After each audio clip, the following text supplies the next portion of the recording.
The story of the 300 Spartans. Far across the sea, a shadow fell upon the lands of Greece.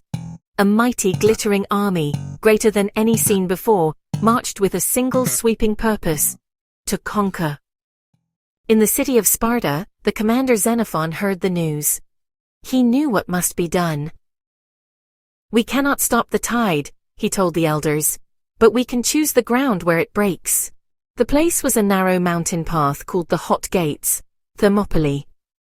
It was a throat of stone, where an army of millions could only fight a handful at a time. Xenophon called for his chosen few, 300 loyal Spartans. Among them was Lysander, who had never known battle, but knew only his duty to his home. They marched north, past frightened villages and abandoned farms, until they reached the pass. They were joined by a few brave allies, but the Spartans held the center. Soon, the great king's scouts arrived. They laughed when they saw the size of the Greek force. "Your arrows will darken the sun," they mocked. Xenophon smiled, tightening his grip on his spear. "Good," he replied. "Then we shall fight in the shade." The first assault began the next morning. Wave after wave, the king's best fighters crashed against the wall of bronze and courage. The narrow pass made their numbers useless. The Spartans held the line. For 2 long days the miracle held. The Spartans did not retreat. They did not falter.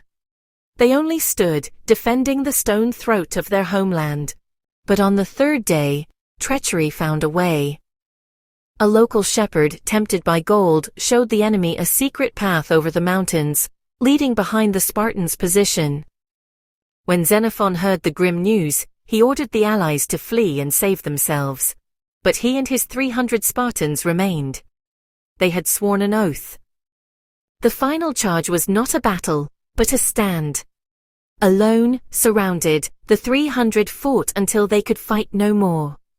They broke the enemy's spirit, bought time for their country, and sealed their courage in history. The wall broke, but the stone of their memory will never fade.